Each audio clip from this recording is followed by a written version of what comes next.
चलिए मकरंद आपके ऊपर। हाँ, कहाँ से दूं? मेरे ख्याल से फिफ्टीन पॉइंट पांचवे से टू चालू होगा ना। पांचवे से या मेरे ख्याल तीसरे चौथे से शुरू करो फिर, नहीं? क्योंकि वो कंटिन्यूशन में था। हाँ। हम लोग जल्दी जल्दी में बंद कर दिया था उसको। मम योनि हर ब्रह्म। नहीं, ये 14 है, सॉरी। पांचवा तो उसमें वो था। नहीं, तीसरा पांचवा है नहीं ना, पढ़ा था न हमने। रूपी से हमने ततो। चार तक पढ़ा था। या हाँ। चार तक था। चार तक पढ़ा था। तो उसमें कुछ ज्यादा कुछ डिस्कशन के लिए था नहीं, ऐसा इम्प्रेशन मुझे मिला। हम्म। नहीं, भागने की जरूरत नहीं है राम मनोज जी। भाग नहीं रहे, बट उसी पे वापस घूमने का तो मतलब नहीं है ना। कुछ मतलब जब वो कोई बोल बात रहे हैं नहीं, कि पढ़ने में था। क्या जाता है। या। ये तीसरे से ही शुरू करो। हम्म।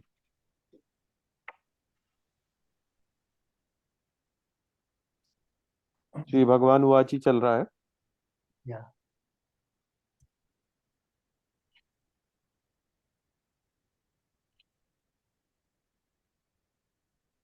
न रूपमस्य तथो पलभ्यते नान्तो न चादिर्न च संप्रतिष्ठा अश्वत्थमेनं सुविरूढ़ मूल मसंग शस्त्रेण दृढ़ेन छित्त्वा। इस संसार वृक्ष को, इस संसार वृक्ष का रूप जैसा जहां विचार करने पर मिलता नहीं, न तो आदि है न अंत है, जिसका ना तो आदि है न अंत है और ना स्थिति ही है, इसलिए इस दृढ़ मूलों वाले संसार रूप अश्वत्थ वृक्ष को दृढ़ असंगता रूप शस्त्र के द्वारा काट कर ततः पदम तत्परिमार्गितव्यम यस्मिन् गता न निवर्तन्ति भूयः तमेव चाद्यम पुरुषम प्रपद्ये यतः प्रवृत्ति प्रसृता पुराणी। उसके बाद उस परमात्मा की खोज करनी चाहिए जिसको प्राप्त हुए मनुष्य फिर लौटकर संसार में नहीं आते और जिससे अनादिकाल से चली आने वाली ये सृष्टि विस्तार को प्राप्त हुई है। उस आदि पुरुष परमात्मा के ही मैं शरण हूं।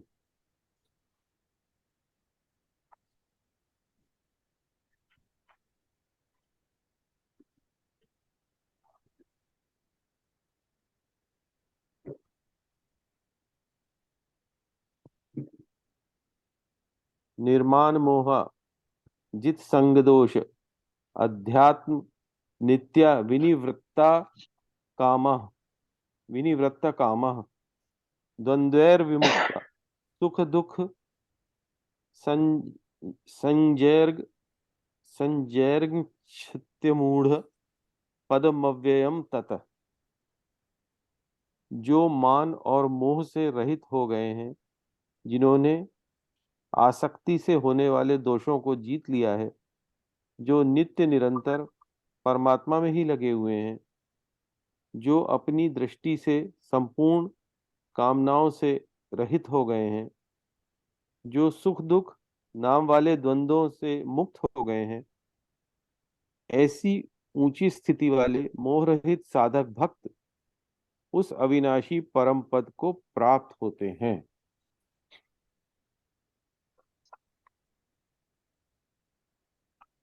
न तद भासयते सूर्यो न शशांको न पावकः यद गत्वा न निवर्तन्ते तद्धाम परमम मम।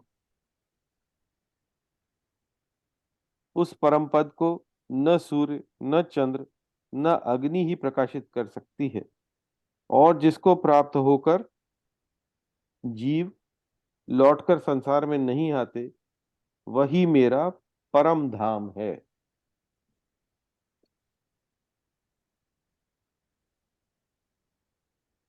ममेवांशो जीव लोके जीव भूत सनातनः मानसष्ठानि इंद्रियाणि प्रकृतिस्थानी कर्षति। इस संसार में जीव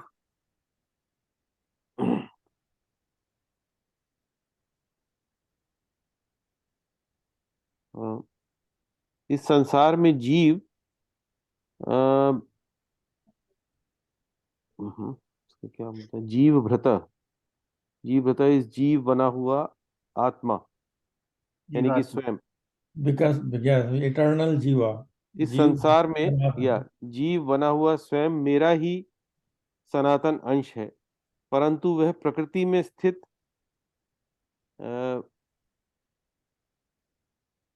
मन और पांचों इंद्रियों को आकर्षित करता है, अपना मान लेता है।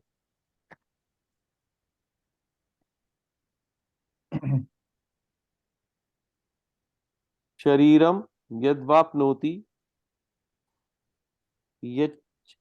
यच्चाप्युत क्रामतीश्वरः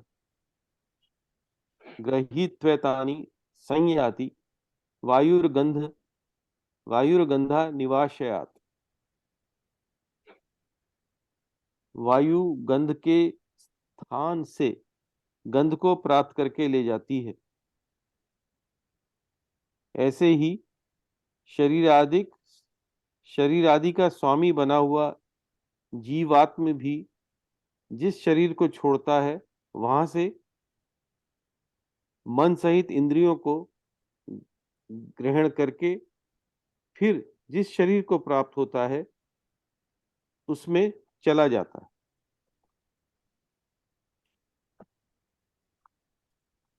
चल रहा है ना अभी तो कॉन्टेक्स्ट। हाँ, ये कॉन्टेक्स्ट तो चल रहा श्रोत्रम चक्षु स्पर्शनम च रसनम घ्राणमेव च अधिष्ठाय मनश्चायम विषयानुपसेवते। यह जीवात्मा मन का आश्रय लेकर ही श्रोत्र और नेत्र तथा त्वचा, रसना और घ्राण यानी नाक, इन पांचों इंद्रियों द्वारा विषयों का सेवन करता है।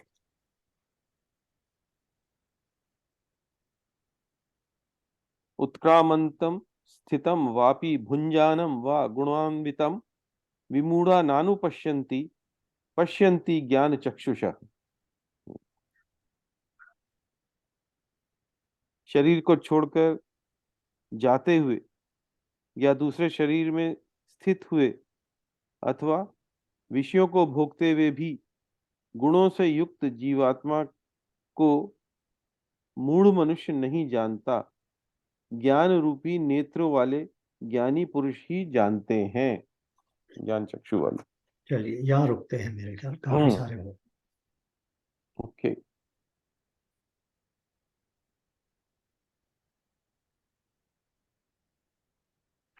चलिए चर्चा कीजिए। वैसे तो ये सारे सब्जेक्ट हम लोग पहले कर चुके हैं, बट ये एक तरीके से समरी है। हाँ, चर्चा कीजिए। पहले बेसिक तो बेसिक कॉन्सेप्ट क्या था कि पहले उन्होंने उसका सिमिली दी कि भाई वो वृक्ष वृक्ष की की तरह से बातें, है। उल्टे वृक्ष की फिर बातें। उन्होंने कहा कि इस वृक्ष को तोड़ के काट के इसको आगे बढ़ना है। तो फिर उसके बाद में उन्होंने वो बताया कि भाई ये आगे बढ़ने के लिए क्या क्या गुण जो हैं उनकी आवश्यकता पड़ जाती है, क्या क्या जरूरी है। तो वो निर्माण मोह जित संग दोषा वगैरह जो है उसमें, तो इसी इसको माइंड में रखते हुए I think let's do some discussion. क्योंकि basically I think spirituality becomes philosophy if it is only discussed. It becomes real only when it is applied. Experienced. तो कई बार हम कहते हैं कि भाई आपको जो कुछ भी पता है आप सब भूल जाओ, क्योंकि पता है इज नॉट एनफ। उसमें से जो कुछ पता है उसमें से कितना आप अपने ऊपर अप्लाई कर चुके हो, that is important. So even though you may be hearing the same words again and again and again and again, and you may think कि भाई यार ये तो मुझे सब मालूम था, there is nothing new in it. वो कीप दैट थॉट असाइड, उस विचार को छोड़ दीजिए। ये विचार को यहाँ लाइए कि ये जो कुछ भी मालूम था इसमें से कितना मैंने अप्लाई कर लिया है, ताकि मैं कहूँ कि हाँ अब मुझे ये रियली मालूम है। उस विचार के साथ में इस समरी को पढ़ना चाहिए।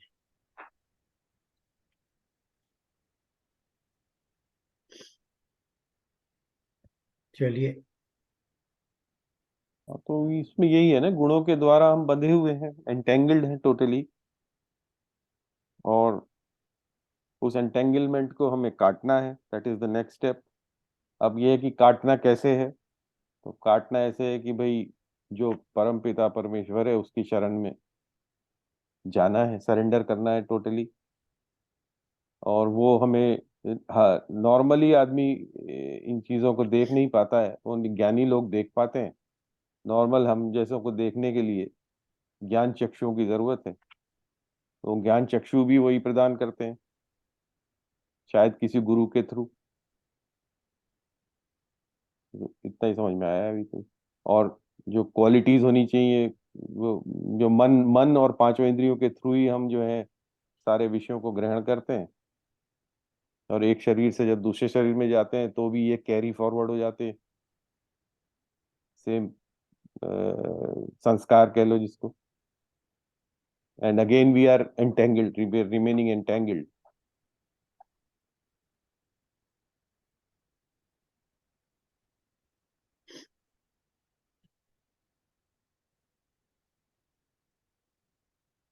तो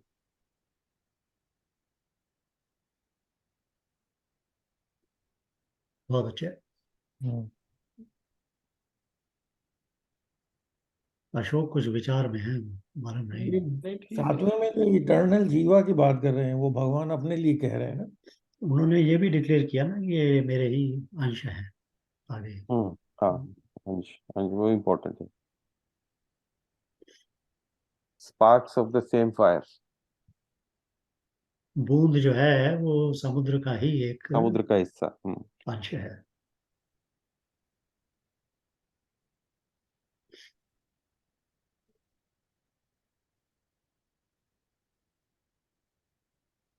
इस मेरा तो ये थोड़ा सा वैसा ही है। ये जो 11वां था ना, लास्ट वाला था, लास्ट 10वां था। 10वां था। हम्म। तो फिर तो मैं 11वें को वैसे ही देखने लगा। चलो, 11वें में था क्वेश्चन।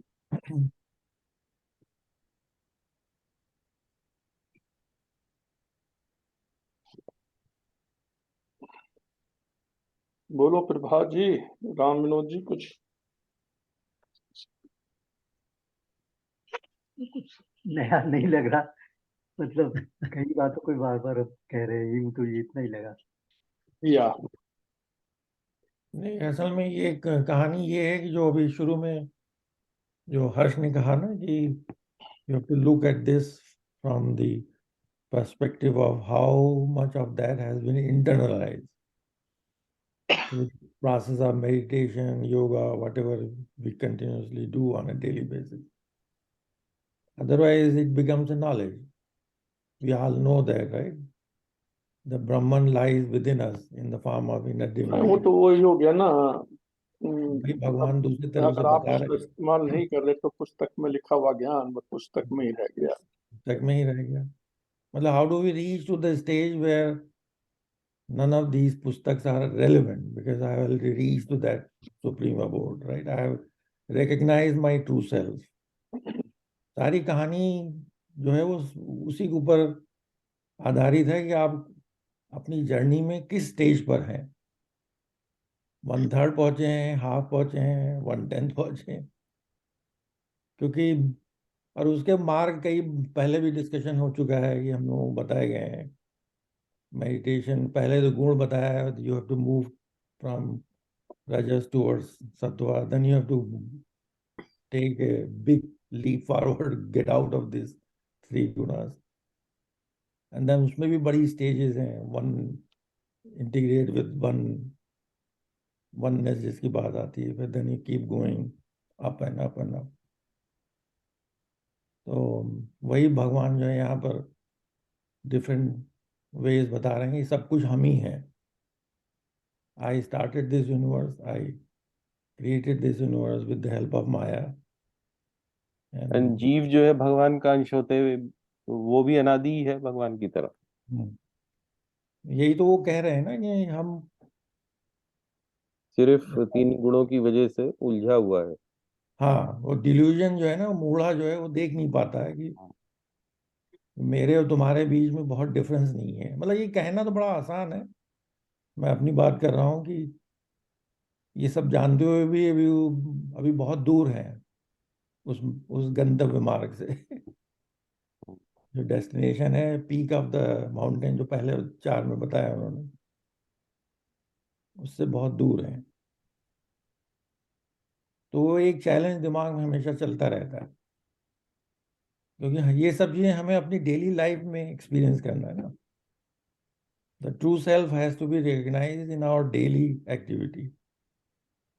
बाकी और काम करते हुए भी ये करना है, ऐसा मेरे समझ में आता है.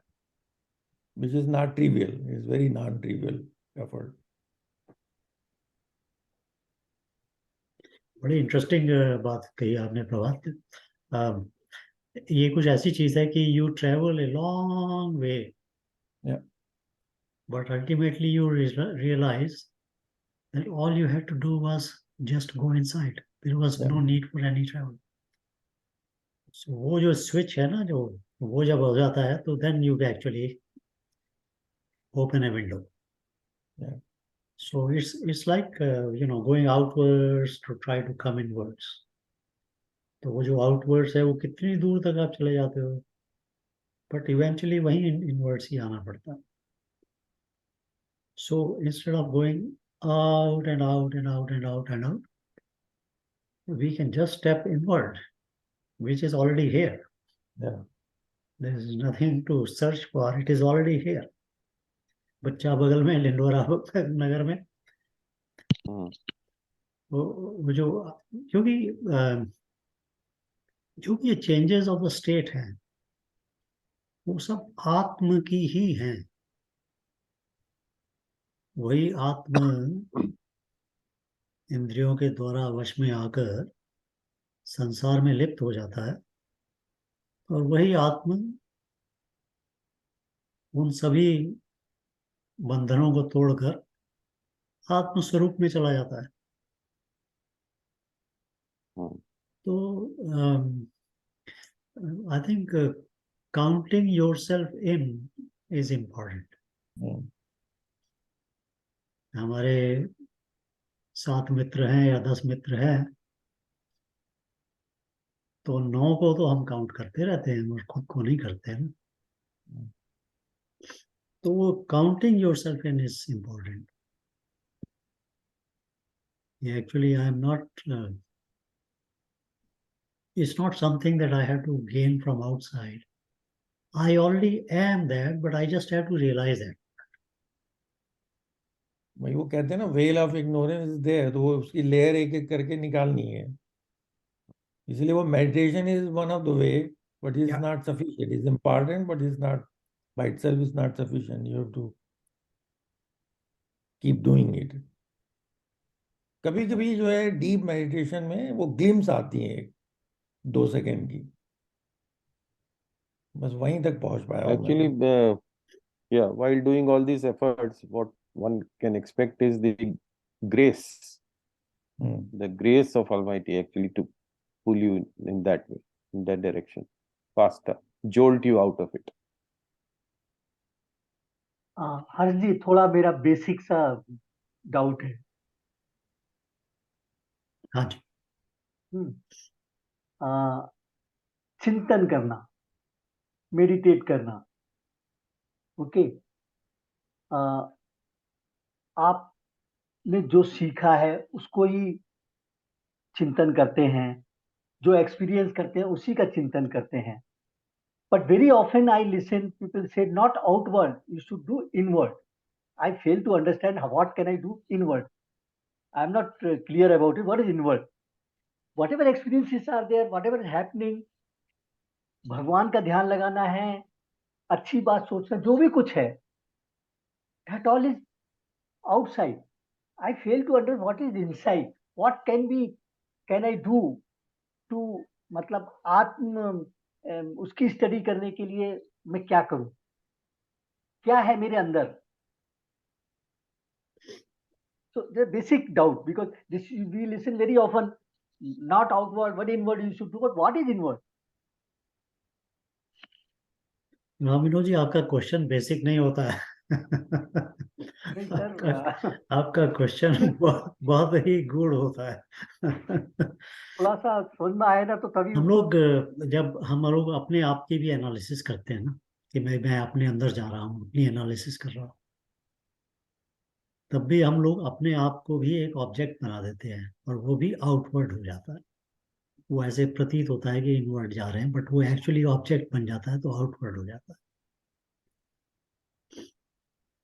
इसलिए जो कुछ कुछ जो चीजें हैं वो करनी आवश्यक हो जाती हैं इनवर्ड्स के लिए.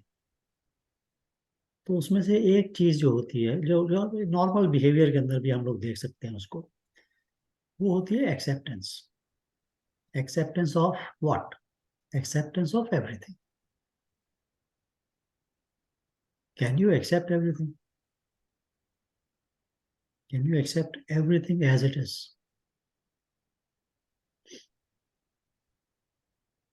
एक उसके लिए एक पर्टिकुलर गाइडेड मेडिटेशन है.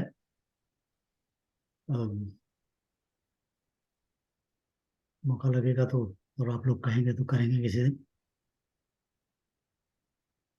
How to see everything as it is without imposing your own emotions on it, without imposing your own values or judgment on it. तो टेक्निक में तो फिर वही मेडिटेशन आ जाती है इसके अंदर. But this is a very powerful way of beginning to withdraw and going inwards. Going inwards is not really going inwards. Going inwards is being inwards. तो वो हमारे टर्मिनोलॉजी में थोड़ी प्रॉब्लम आ जाती है. हम लोग कहते हैं going inwards, but it's not really going inwards, it's being inwards. Being. You already are. ये ऐसा नहीं है कि कुछ के हमने कुछ पाना है या कुछ बनाना है या कुछ करना है. You already are. So being in that state itself is called going inwards. तो उसके लिए गोइंग इनवर्ड्स में क्या है, जो हमारा जो बंधन है, बंधन तो यही है ना, ये जो मन के और बुद्धि के जो और चित्त के जो हमारे बंधन इनके कारण से बने हैं. तो इन बंधनों से निकलना, तो बंधन कैसे हैं? बंधन ऐसे हैं क्योंकि हम उसे बंधन मानते हैं. जिस वक्त आप उसे बंधन मानते हैं तो आपने उसके ऊपर क्या अटैच किया? अपनी कोई इमोशनल रिएक्शन को अटैच किया. अब मैं उसे बंधन कैसे ना मानूं? मैं तो बंधन में हूं, ऐसा लगता है.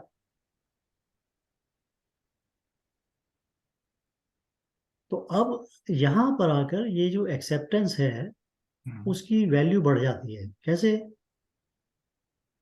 हम सिंपल एग्जांपल लेते हैं ना, कि if you go in the kitchen you will be, मतलब फायर के पास जाएंगे तो हीट लगेगी. इससे पार्ट ऑफ नेचर. तो इवन जिसको हम बंधन समझते हैं, that also is a part of nature. इसीलिए वो जो एक्सेप्टेंस की बात जो आ जाती है, वो एक्सेप्टेंस बहुत ज्यादा इंपॉर्टेंट हो जाती है, कि just seeing the things as they are.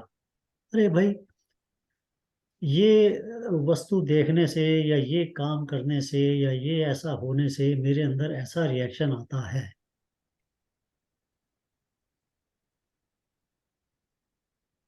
Normally हम उस रिएक्शन के अंदर ही बंध जाते हैं, कि भाई मैं इस रिएक्शन को बंद करूं, रिएक्शन को छोड़ूं, रिएक्शन कैसे खत्म हो, मैं इससे कैसे बाहर निकलूं.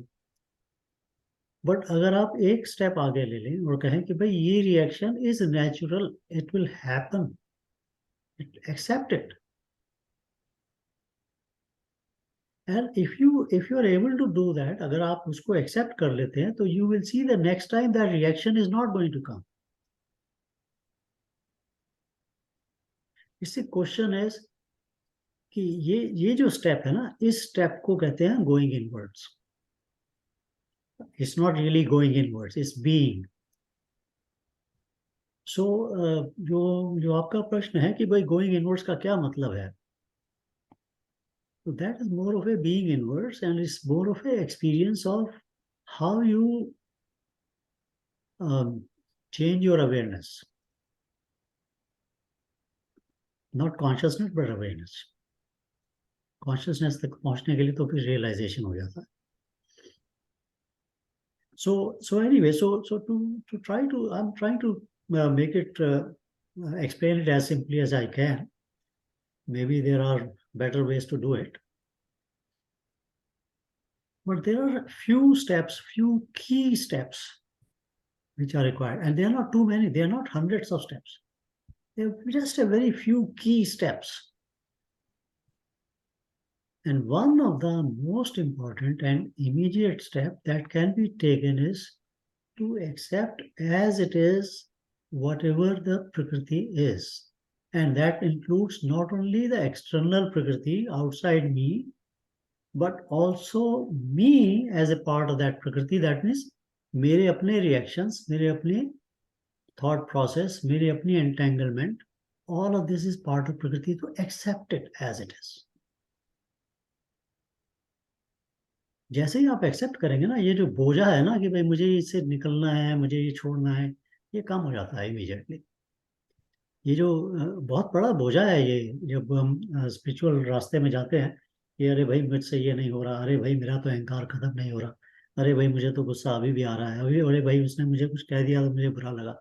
ये बड़ा बोझा है कि भाई ये कैसे छोड़ूं, मैं तो स्पिरिचुअल अध्यात्म का स्टूडेंट हूँ, मैं इसे कैसे छोड़ूं. और मुझे इस तो बोझे, ईर्ष्या होती है ना, हाँ. और इससे इससे अगर एक बार आप उसको बोझे को ले लेते हैं तो फिर उसके बाद में हीन भावना भी आती है, उसके बाद में बहुत सारी फ्रस्ट्रेशन आनी शुरू हो जाती है कि अरे भाई मैं इतने सालों से कर रहा हूँ, या इतना मुश्किल है ये काम कर रहा हूँ, फिर भी वैसे का वैसा ही हूँ मैं, कुछ चेंज नहीं हो रहा. ये बहुत बड़ा बोझा है. इस बोझे को आप उतार सकते हैं सिर्फ एक छोटा सा स्टेप लेकर कि everything will occur, will happen as it is. It will.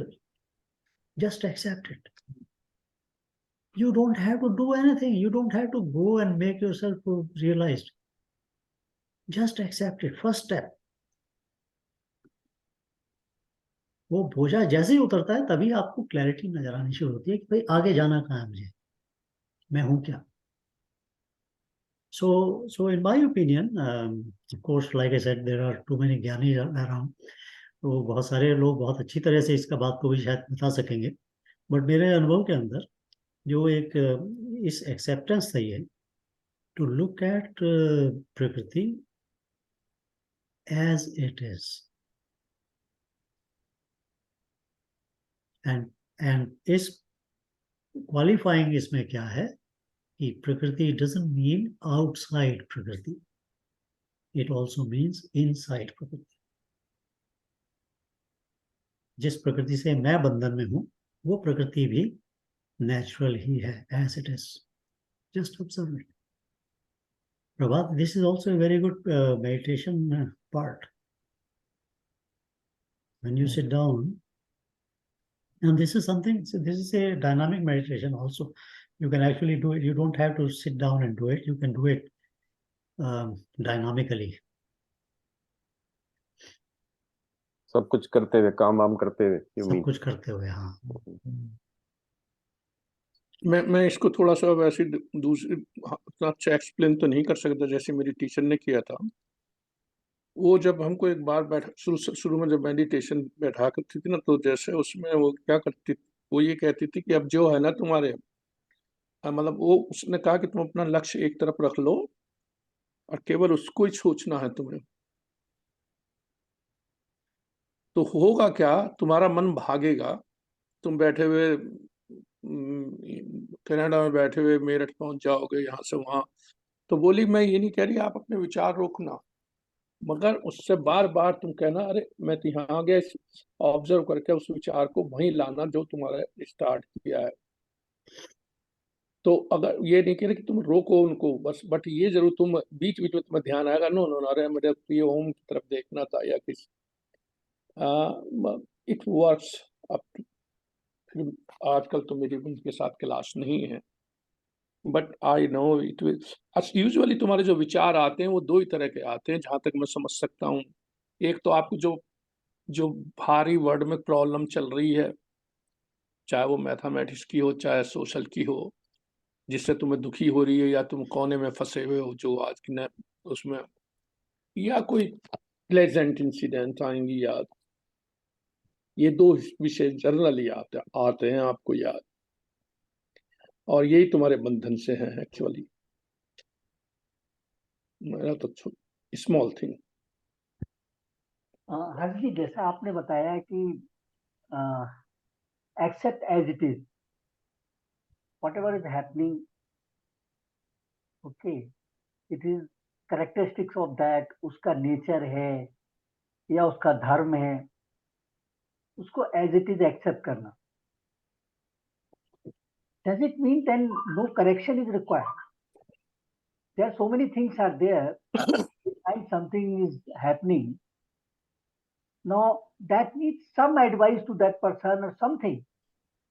How can we say that no correction is required, accept as it is? या नहीं, बट देखिए, राम विनोद जब सॉरी राम विनोद जब तुम किसी को करेक्शन कर रहे हो ना, ये तुम्हारा, हालांकि तुम उसको देखते नहीं हो, तुम्हारा अभिमान है वो, किसी को छोड़ो, अपने को सोचो। या वो आपका अभिमान ही है। मैं नहीं वो नहीं, ये नहीं, वो अशोक आपका जी, अभिमान मैं ही बोल रहा है। हूँ मेरे अंदर ही कुछ गलत है जो मैं आई उसको नो। ये सोच के छोड़ दूं कि ये as थोड़ा it सा is. हाँ रामिनो जी, आप ठीक कह रहे हो। ये थोड़ा सा वहां से डिफरेंस है between accepting as it is versus correction और not correction. Yeah. But we are not concern at this point, हम लोगों को ये डिस्कशन में we are not really concern about correcting the world, we are concern about correcting ourselves. Yeah. Correcting ourselves is a part of इच्छा, it's a kind of a इच्छा that comes in. The reason वगैरह कई भी हो सकते हैं, मान, अभिमान, एरोगेंस, व्हाटएवर, मतलब I know better than other, मतलब और व्हाटएवर द रीजन में बी, देयर इज एन इच्छा कि भाई मैं दूसरे को करेक्ट करूं। अध्यात्म के अंदर this is a very very difficult state. Why? आपको जब आपके आसपास सब लोग गलत बोल रहे हो तो आपके लिए चुप रहना अत्यधिक कठिन होता है। ये एक पार्ट है नेचर का। बट पहली चीज में अगर आपने ये एक्सेप्ट, आपने ये देखा कि this is as it is, that means अगर everybody is doing something which is a part of their nature, so as it is, so first of all that should give you a smile on your face. It is as it is. The second thing is, जो मैं example ले रहा हूँ बाहर वालों के लिए, then we'll go inwards. Second thing is, from outside, at least in my experience, and maybe you have a different experience, you can say that, आप अपनी करेक्टिव विजडम को दूसरे को दे नहीं सकते जब तक वो उसको लेने के लिए तैयार ना। सो बिहेवियर, नॉर्मल बिहेवियर के अंदर भी एक हम लोग ये बात मानते हैं कि दूसरा जब सीखने के लिए तैयार होता है तभी वो आपसे पूछ सकता है। अगर नहीं है तो वो आप जो मर्जी उसको बोलते रहो, ज्ञान देते रहो, कुछ नहीं होने वाला।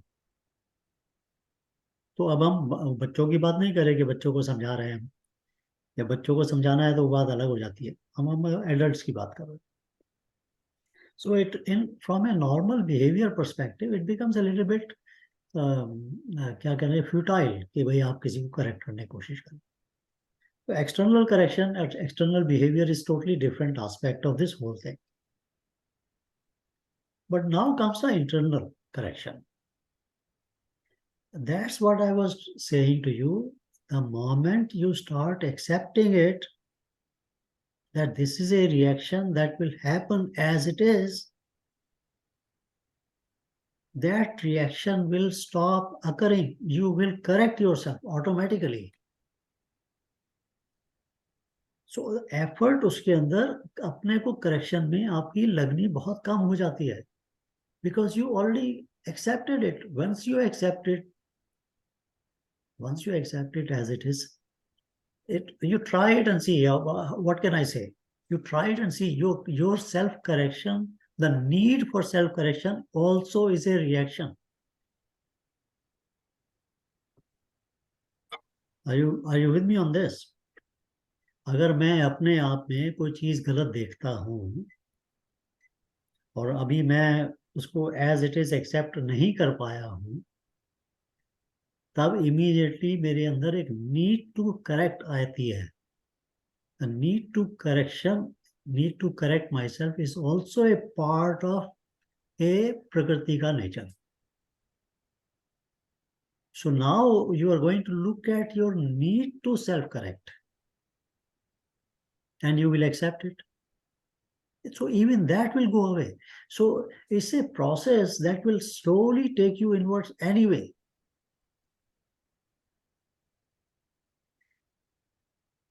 इससे वेरी देखिए, एक और मैं इसके साथ जोड़ देता हूँ. जब भी कोई हमारे अंदर इच्छा प्रबल आती है, तो इच्छाओं को लड़ने का क्या तरीका है? सप्रेशन तो है नहीं, ये तो हम जानते हैं इस बात को. इच्छा से लड़ने का जो सबसे मुश्किल और सबसे आसान तरीका है, वो है कि आप इच्छा को फेस करें और बोलें कि तू इच्छा है, मैं तुझे जानता हूं.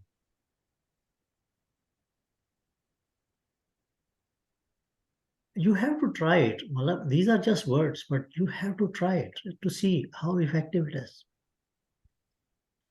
इतनी स्ट्रांग इच्छा आपको आए कि मुझे ये करना है, ये करना है, ये करना है, एंड उस वक्त अगर आप ये रिमेम्बर कर सकें कि भाई ये तो इच्छा है, तू तो इच्छा है, तू तो अपना प्रकृति के हिसाब से तू मुझे बहुत बेचैन करने ही वाली है, बट तू है तो इच्छा. And just see, just watch. In 2 minutes, 3 minutes, 5 minutes, that will go away. It has to go away. That ichha cannot stand in front of you. So you have to try to see कि इसका next step कैसे आता है. जब वो आप उसे as it is accept करना शुरू करते हैं, what comes next. So even your question कि भाई अगर करेक्ट करना है तो करेक्ट करेंगे कि नहीं करेंगे, that also becomes a part of this acceptance of that reaction.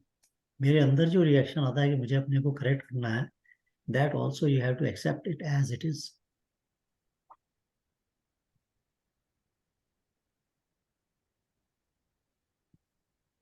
रामनो ji, हम लोगों को बहुत सारी, क्योंकि हम एक्सटर्नल, हमारी सारी जो जो मन बुद्धि जो भी है हमारी इंद्रियां, सारी की सारी बाह्य मुखी है ना. We are more trained right from birth onwards to look outwards and find solutions outwards. We are more trained. We have not been trained to look inwards, and again, or look inwards का आपका ही सवाल आ जाता है, but look inwards, rather to look at the nature as the nature is. We have not been trained to do that. Yeah, by this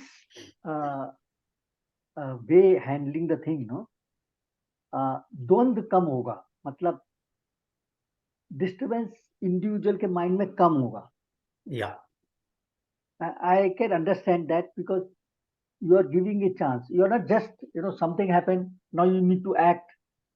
You are going to act, but okay, मेरा nature है इसलिए मुझे इस पे ये तो करना है, ऐसा सोच करके फिर मैं एक्ट करूंगा तो शायद द्वंद्व कम होगा.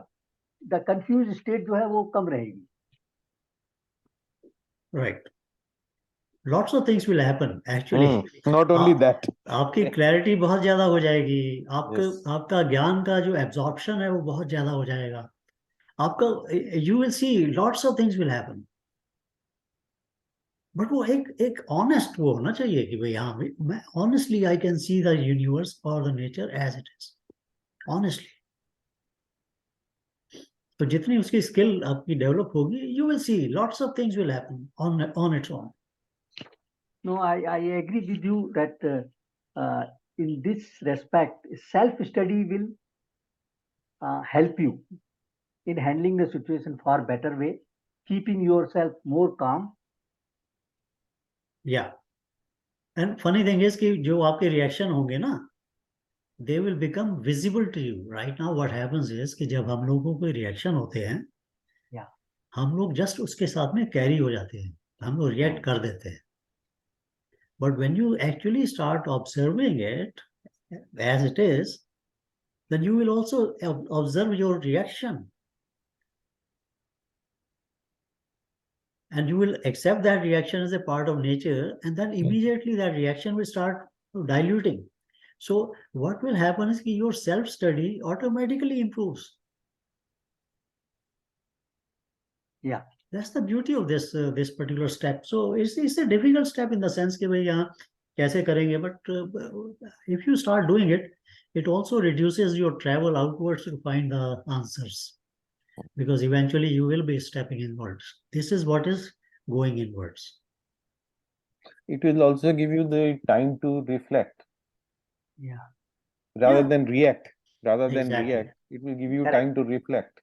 yeah. Even if you have to correct other person, because that is your nature, but you have to do with a cool mind, in a calm way. Probably you will be able to handle much better. See, there are so many things are there where you have to correct the Handle is the main बिल्कुल thing. बिल्कुल. And at the same time अगर आप किसी को correct कर रहे हो, किसी सिचुएशन को, और वो करेक्ट नहीं होती है, correct. तो उसके Not ना discard. होने का दुख भी आपको नहीं होगा नहीं या होगा. कम होगा. Correct. Training the Correct. mind, basically. So you will Yeah. automatically get into that karma yogi Yeah. area. So it's a very very very simple but very important technique to do. Yeah.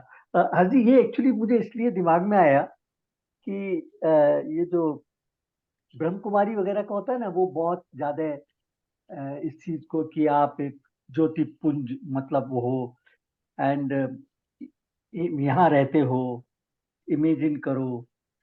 सो लोग बेचारे ढूंढते रहते हैं कहाँ हूं मैं. So it become so difficult कि बार बार उनको यही बताते रहो कि ज्योति पुंज यहाँ बैठे हो, और उसको मिलता नहीं. So it becomes highly frustrating. Yeah. Actually वो ये this is मतलब there are so many hundreds and hundreds of techniques या कि वो कॉम्प्लेक्स हो जाती हैं चीजें. बट प्रभात के इंटरेस्ट की बात है. अभी ये प्रभात आपको याद होगा, हम लोगों ने जब वो चक्रास वगैरह की बात की थी, ये जो है ना, ये this is the Ajna chakra, third I. Third I which crosses through the time. This is one chakra that is so sharp that it can actually cross time. Pierce future and past. Pierce through the time. तो इसका इसमें Distraction of ignorance, no? है जी, sorry. Total distraction of ignorance. No. हाँ, eventual उसका meaning यही है कि total distraction of going beyond maya. Yeah. So it actually pierces through the time. It also pierces through the different realms, different universal realms. So it's a very strong chakra. It's a chakra of Shiva. Shiva. Okay. So इसमें जो मतलब इसका eventual जो जो जो destination है, वो शिव शक्ति के साथ मर्ज होने की है. So it's a very powerful chakra.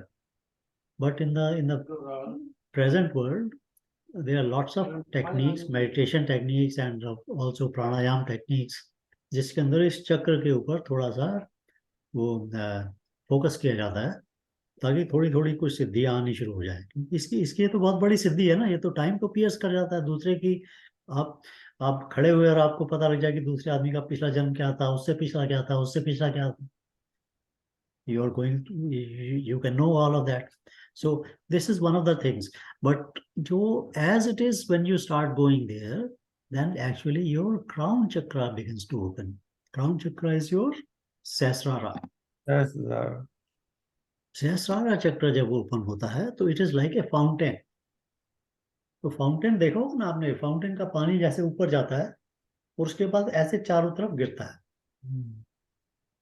सो जो आपकी जो अवेयरनेस है, जो आपकी कॉन्शियसनेस, जिसको हम अवेयरनेस, पहले अवेयरनेस और फिर उसके बाद में कॉन्शियसनेस की स्टेट, तो जो आपकी अवेयरनेस है वो ऑल एनकम्पासिंग हो जाती है.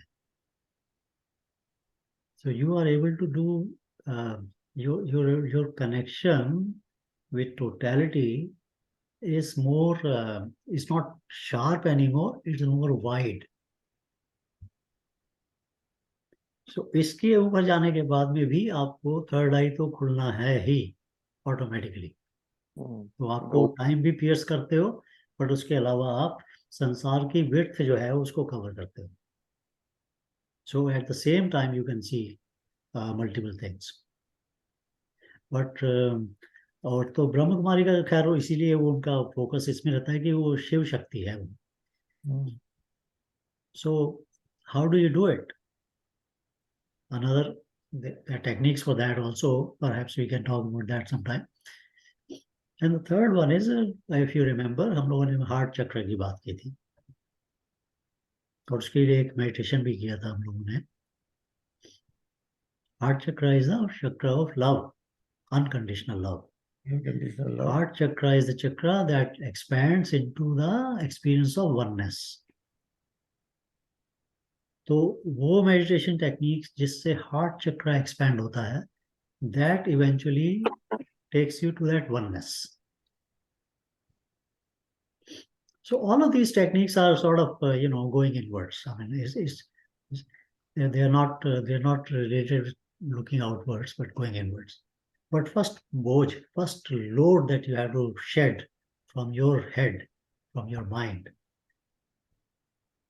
is the acceptance of everything.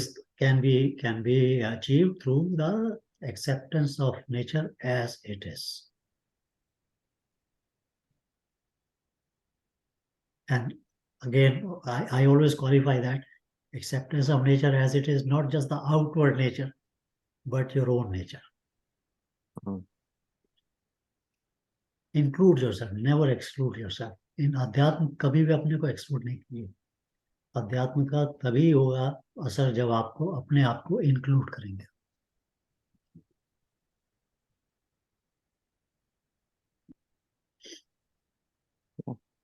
Meaning यही है बेसिकली.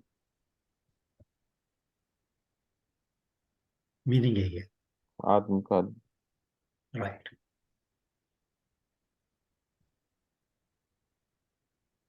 सो you see, मतलब studying is one thing, but applying and doing it another thing.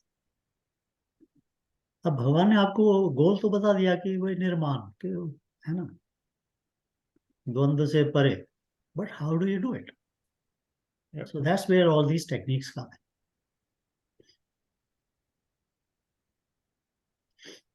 Like I said, Ram Vinod ji का क्वेश्चन कभी बेसिक नहीं होता, बहुत गुड होता है. अच्छा, एक चीज और इसमें जो राम विनोद का पॉइंट है,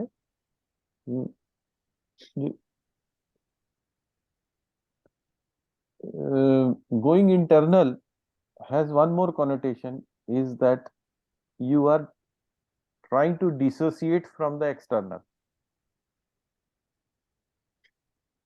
So what I mean to say is that most of the times we are affected by whatever is happening around us. Around, yeah. So once you try to go internal, automatically you get less affected by what is happening In the external around us. So वो एक side, that is another way in which the benefit comes. Yeah. But this aspect, no, very easily you can realize. Yes. This I have realized that number of times. At least new sanskars will not happen. नए वो जो जुड़ते जाते हैं ना issues. Actually, practical life में what you just said, Makran, once you focus inside, then your ability to handle external world increases. Because you are not, तो हावी नहीं हो you are पाते always आप in control of yourself. क्योंकि सारी कहानी ये है कि it's all about you. How do you manifest yourself in a daily activity, whether with your family or with your professional colleagues. That is the key. बिल्कुल, ये अध्यात्म की क्लास है, ये कोई वो फिजिक्स केमिस्ट्री या सोशल बिहेवियर की क्लास तो नहीं है. This is not a management class. It's the subject is different. The subject is you. Yes. आत्मज्ञान. Yeah.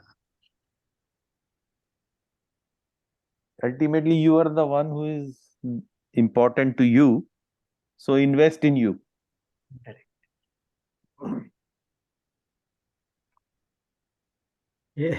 A side, just a comment on the side note.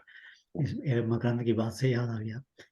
If you spend between 1.5 to 2% of your income on your self-improvement, your growth in the world can be multiplied many times. So there is no more Adhyatma, but it is part of Adhyatma in a way. So this is a technique that anyone can use. I mean, of course, हम लोग तो खैर retirement stage पे बैठे हुए हैं, तो it's a different story for us. But people who are young and they are working, just advise them to spend 2% of your income on yourself. It doesn't mean that you go and do entertainment. No. It only means that do something for yourself, for your self-improvement. मान लीजिए कि किसी आदमी को public speaking में problem है, तो just tell him, kids, spend 2% of yourself and go and take a course on public speaking. Just improve yourself. Right? So if you consistently do this, your growth in the world and your self growth जो external world के अंदर है आपकी, your mental growth जो है आपकी, you can achieve in 5 years what you would otherwise achieve in 25. So this is a very, very big, simple but very big concept.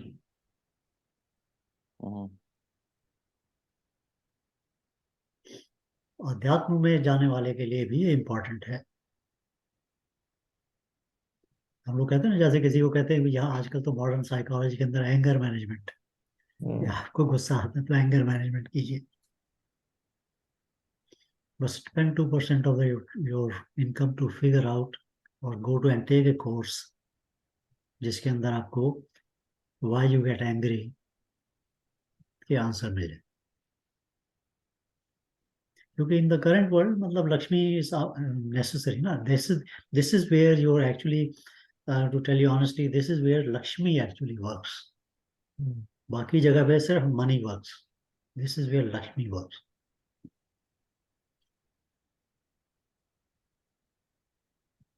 Entertainment के लिए money works. Self improvement के लिए, social work के लिए, volunteer work के लिए, दूसरों को दान भी मतलब कोई स्पेसिफिक किस्म के दान, उनमें लक्ष्मी वर्क्स.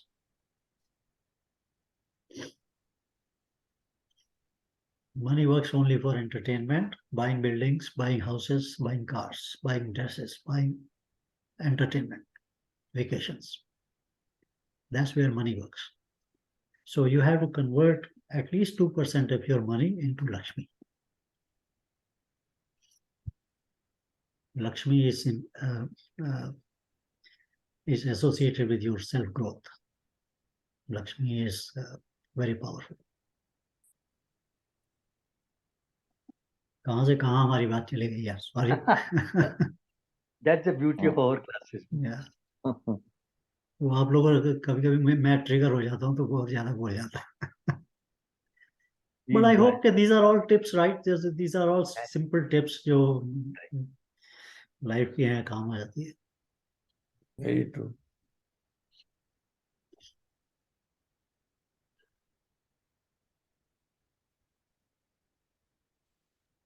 हम लोग करेंगे एक दिन, हम लोग we will do that simple meditation sometime, जिसमें आपको थोड़ा सा एग्जांपल दे दूंगा मैं how as it is works.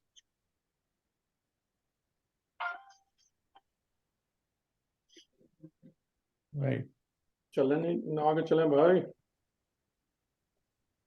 इस सब्जेक्ट पे और कुछ नहीं। कहाँ तक पहुंच 10 गए? 11वें कुछ कर लो भाई, तो अच्छा। 10वें तक पहुंचे हैं। अनिल भी आज बिल्कुल बोल नहीं रहे हैं। कई बार लगा कि बोलने लगेंगे मगर नहीं।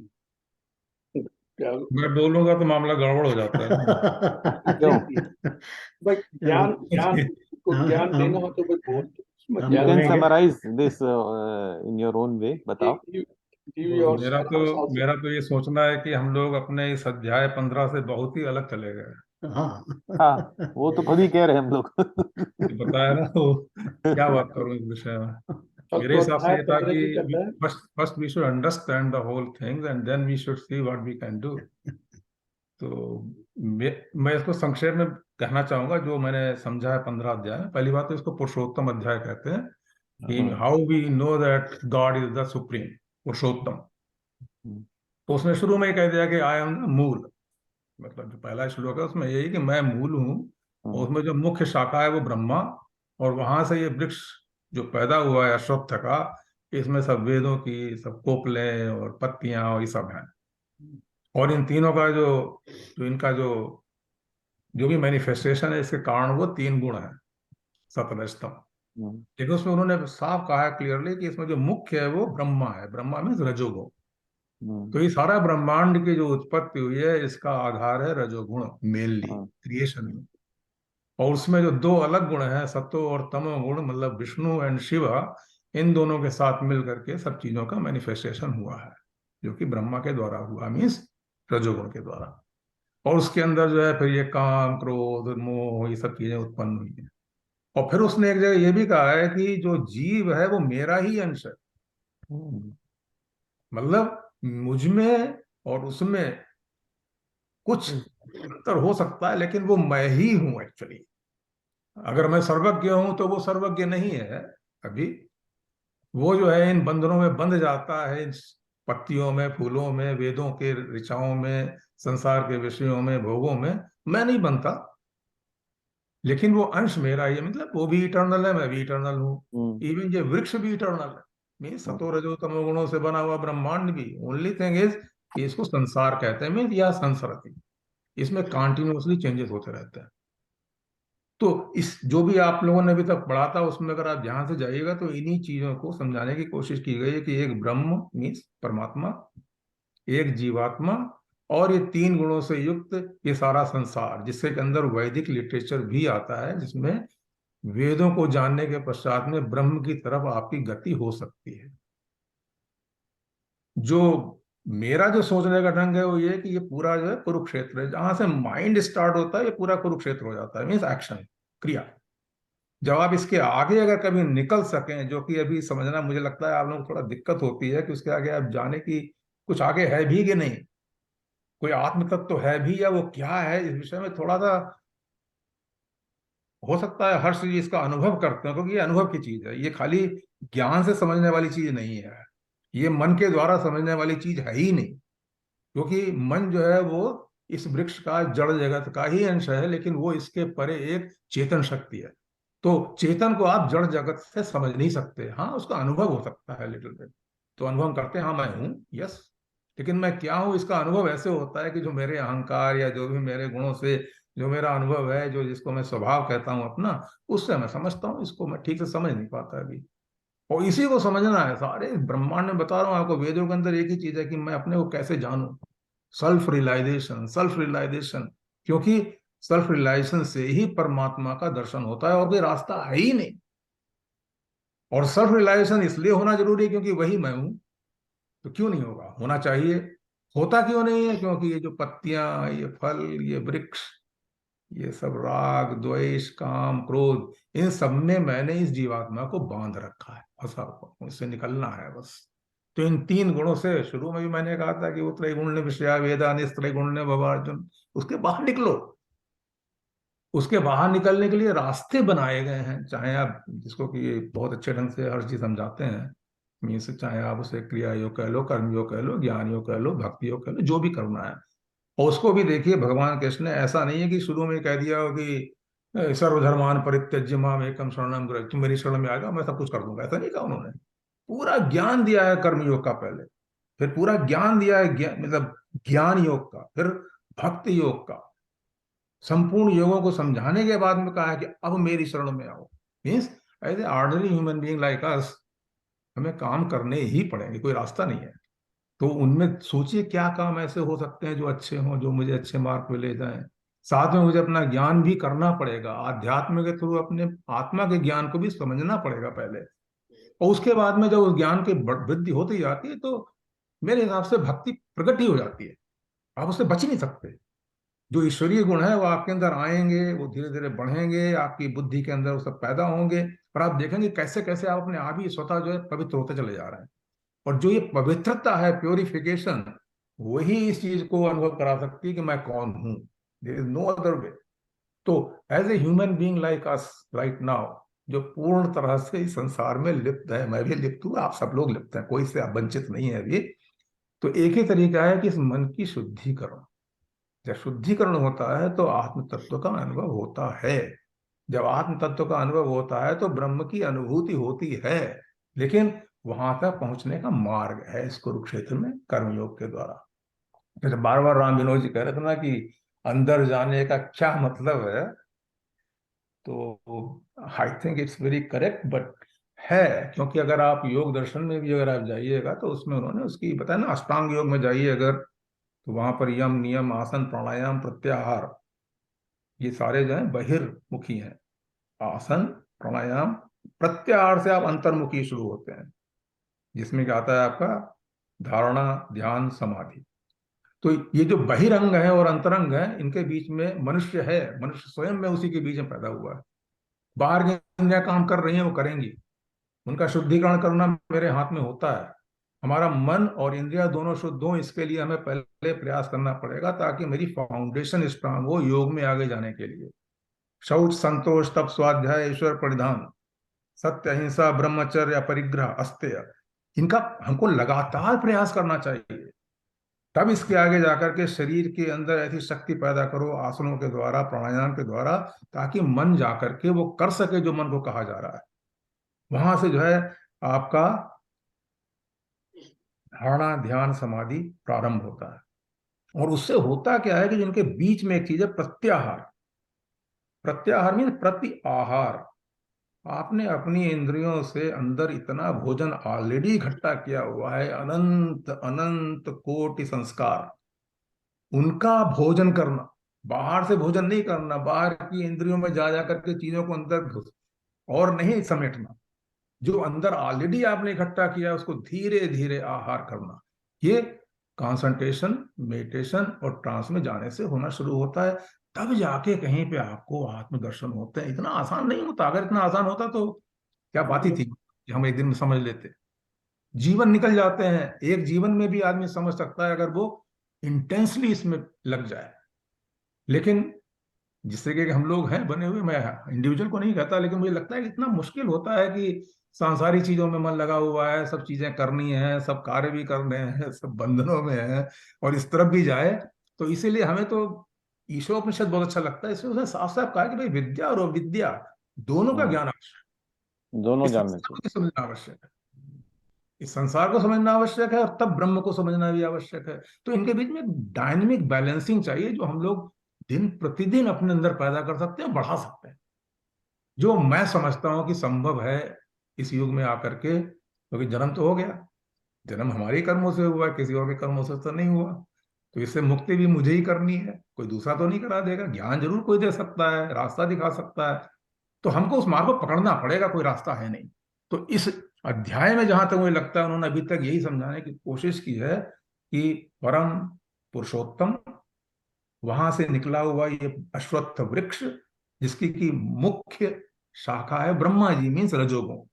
इसलिए आप देखिए रजोगुण को ही शांत करने की बात भगवान कृष्ण ने एक चैप्टर में की थी, है ना। उसमें एक जगह आया था कि इंद्रियाणि पराण्याहु इंद्रियेभ्यः परम मनः मनसहस्तु परा बुद्धि ये बुद्धि परस्तः सुसह एवं बुद्धे परम बुद्ध्वा सत्यस्य अध्यास में चेतना जहि शत्रु महाबाहो काम रूप दुरासदम।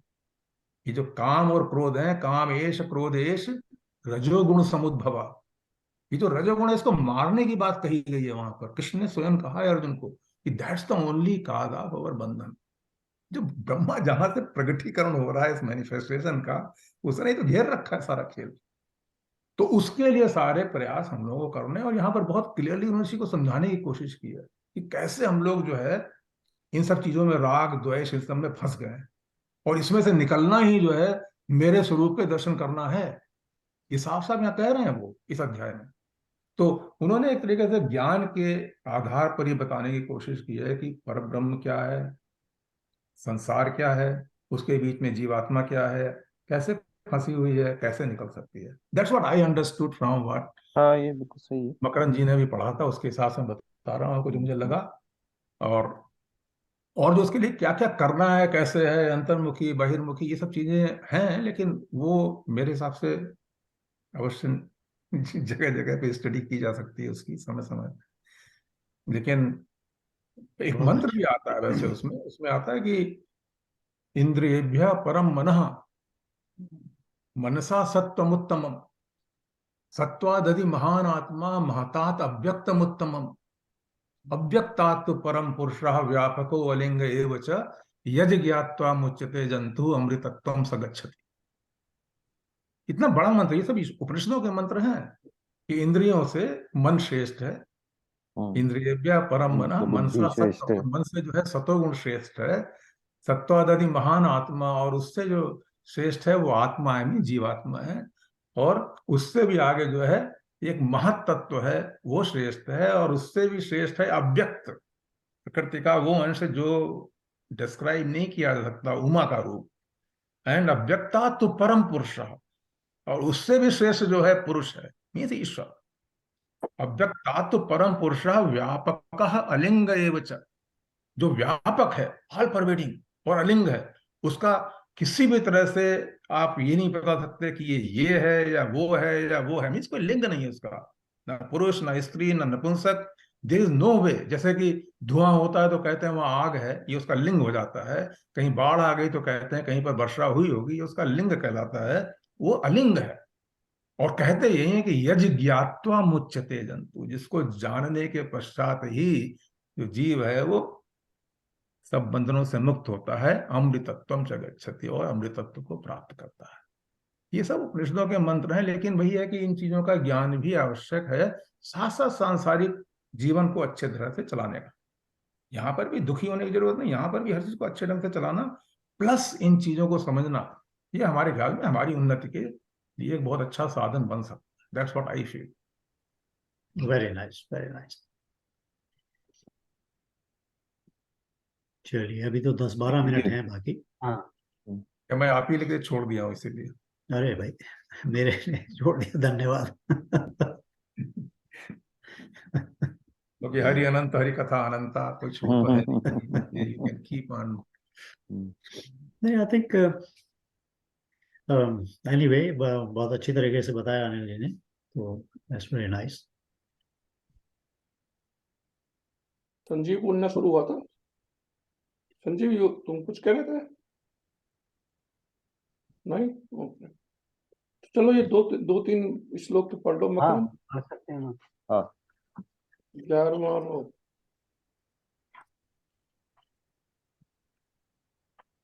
ग्यारहवां। यतन्तो योगिनश्चैनं पश्यन्त्यात्मन्यवस्थितम् अवस्थितम् यतन्तोऽप्यकृतात्मानो नैनं पश्यन्त चेतसः। यत्न करने वाले योगी लोग अपने आप में स्थित इस परमात्म तत्व का अनुभव करते हैं, परंतु जिन्होंने अपना अंतःकरण शुद्ध नहीं किया है,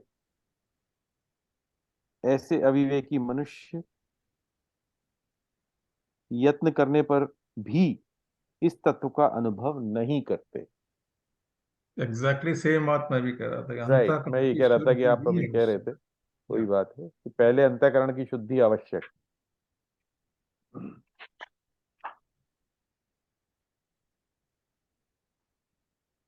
12वें में यदादित्यगतं तेजो जगद्भावसयतेऽखिलम् यच्चंद्रमसि यच्चाग्नौ तत्तेजो विद्धि मामकम्।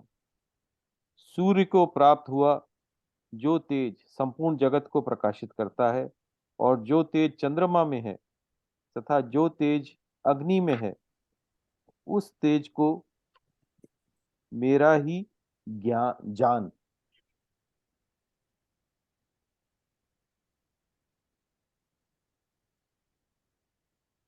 गामाविश्य च भूतानि धारयाम्य हमोजसा पुन्नामि चौषधि सर्वा सोमो भूत्वा रसात्मकः।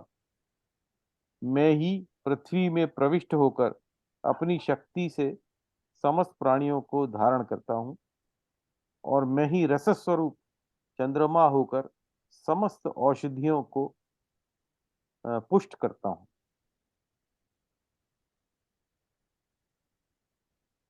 ये तो कुछ ऐसा हो गया कि भाई कॉस्मोलॉजिकल लेवल पे मैं सूर्य की तरह हूँ, और टेरेस्ट्रियल लेवल पे मैं ये अन्न और औषधि और ये सब दे रहा हूँ तुमको। मैं ये कर रहा हूँ तुम्हारे लिए। मुझे तो ऐसा लगता है कि वो जो पहले हम लोगों ने बात की थी ना कि all pervasive, हाँ everything is illuminated by my energy हाँ, without me. भगवान ये कह रहे हैं कि ये मैं मतलब तुम ये करो जो इतना सब कुछ बताया, काटो, ये करो, वो करो, गुणों से मुक्त हो, इतनी काम बताए हैं ना हमें करने के लिए, और वो क्या कर रहे हैं, काइंड ऑफ वो ये बता रहे हैं। कि मैं ही सब कुछ हूँ, मैं तुम हाँ भी मेरा ही अंश हो। हाँ, और फैसिलिटेट भी कर रहा हूँ बाय ऑल दिस। राइट, वो यही कह रहे हैं ना कि अर्थ में भी मैं हूँ, भस्म भी मैं हूँ, पूजा आई एम सामग्री प्रोवाइडिंग भी मैं। I am providing all that. हाँ, मेरा ही एक्चुअली जो एलिमिनेशन पार्ट ऑफ द ब्रह्मन है, that is being glorified here. Physical भी है मेरे ख्याल से तो इसमें, क्योंकि जैसे अगर सूर्य ना हो, एक सेकंड को इमेजिन करें कि सूर्य नहीं है, तो मेरे ख्याल से 99% चीजें खत्म हो जाएंगी। Right, everything moves from that energy ना। यहाँ पे वो उसके आगे चले गए, उन्होंने कहा सूर्य का प्रकाश भी मेरा ही मैं प्रकाश ही है, हूँ। हाँ हाँ चंद्रमा का प्रकाश भी मेरा ही प्रकाश है। ये बात जो पुरुषोत्तम वाली बात कर रहे थे ना अनिल जी शुरू में, हाँ, वहां दैट्स से ट्रू। लगता है उसमें ये उपनिषदों में भी एक मंत्र आता है कि न तत्र सूर्यो भाति न चंद्र तारकम करेक्ट। नेमा विद्युतो भांति कुतो अयम अग्नि तमेव भांतम अनुभाति सर्वम तस्य भाषा सर्वमिदं विभाति। वहां पर भी उन्होंने बताया कि जो सूर्य है, चंद्र है, विद्युत है, अग्नि है, ये सब मेरे ही प्रकाश से प्रकाशित हो रहे हैं। हाँ, सबका आदि स्रोत मैं ही हूँ। नहीं, या तो उस पॉइंट ऑफ व्यू से भी है। और मैं तो हमेशा एक चीज देखता हूँ योग के सिस्टम के अनुसार कि जैसे सूर्य is suppose like a god means all pervading, उसके अंदर से कितनी किरणें निकलती हैं, असंख्य हाँ, असंख्य किरणें चारों तरफ फैल जाती हैं। ऐसे ही सूर्य से निकली हुई किरणें जैसे असंख्य किरणें चारों तरफ फैलती हैं, ऐसे ही उस परमात्मा के अंश के रूप में असंख्य जीव इस ब्रह्मांड में फैले हुए हैं। पहले हुए। उसकी किरणों से जिस आप किरण को सूर्य से अलग नहीं कर सकते, राइट, ऐसे आप जीवात्मा को उस ईश्वर से अलग नहीं कर सकते।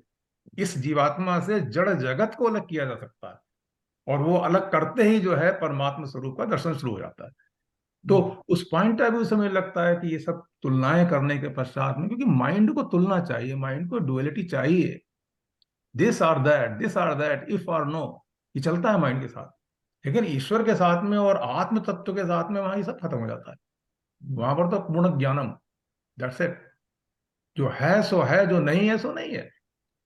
तो उस पॉइंट ऑफ व्यू से मैं देखता हूँ यहाँ पर कि इस तरीके से बताने से आम आदमी हम लोगों के लिए ये आवश्यक है समझने के लिए, भाई कैसे ये सब चल रहा है, क्या है, कैसे होगा, कहाँ से चलूं, कहाँ पहुंचूं, ये सब जरूरी है जानना। तो इसी में आगे कहा, अहम वैश्वानरो भूत्वा प्राणिनाम देहमाश्रिता प्राणापान समायुक्त पचाम्यहम चतुर्विधम। प्राणियों के शरीर में रहने वाला मैं प्राण अपान से युक्त वैश्वानर, यानी कि अग्नि वैश्वानर होकर 4 प्रकार के अन्न को पचाता हूँ। 4 प्रकार के अन्न को पचाता हूँ। सर्वस्य चाहम हृदि सन्निविष्टो मत्तः स्मृतिर्ज्ञानम पोहनम च वैदेश्च सर्वैरहमेव वेद्यो वेदांत कृदेव दविदेव चाहम। मैं ही संपूर्ण प्राणियों के हृदय में स्थित हूँ तथा मुझसे ही स्मृति, ज्ञान और फॉरगेटिंग संशय आदि दोषों का नाश होता है। संपूर्ण वेदों के द्वारा मैं ही जानने योग्य हूँ। वेदों के तत्व का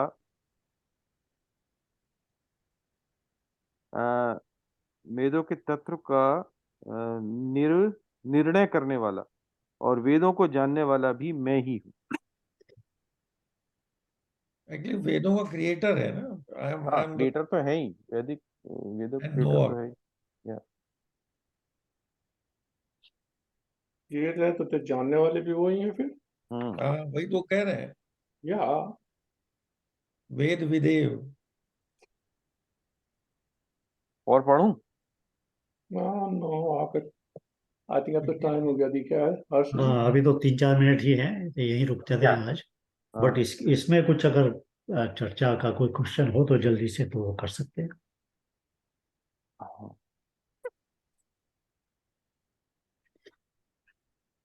मुझे लगा था कि राम विनोद बोलेंगे भाई ये 4 तरह के फूड कौन से हैं। मैं सोचा शायद वो अगले श्लोक में आ रहा होगा। अच्छा, नहीं, वो नहीं, तो वो- एक्सप्लेन्ड है। क्यों बैठा था? वो गीता में वो लिखा है नीचे दिए वो। याद यानी से भक्ष्य भोज्य लेह एंड चोष्य। जोश। उनमें चबा कर खाया जाता है, वे भक्ष्य जैसे रोटी, जो निगला जाता है जैसे दूध आदि, जो चाटा जाता है जैसे चटनी, और जो चूसा जाता है जैसे आम। उसमें आम नहीं दिया, उसमें गन्ना कहा है। तो ये 4 तरह के हैं। कम से कम आज ये तो क्लियर हो गया कि अशोक को गन्ने से ज्यादा आम अच्छा लगता है। नहीं, मेरे लिए तो ऊख, मैं कहता तो एक आदमी ईख। समझ में ना आता वर्ड, तो दैट्स व्हाई आई ट्राई। हम तो बस शुगर केन प्रोड्यूसर्स हैं ना, तो मैंने उसको डेलिबरेटली छोड़ दिया मैंने कि इनमें से एक बंदा जो है नहीं उसके यहाँ गन्ना होता होगा तो फिर क्या कह रहा है ये। लॉ ऑफ डिमिनिशिंग रिटर्न आपने बता दिया कि भाई मेरे पास गन्ने बहुत थे तो इसलिए अब उसका रस आना कम हो गया। तो भाई साहब रिकॉर्डिंग रोक दो। चलिए रोक देते हैं।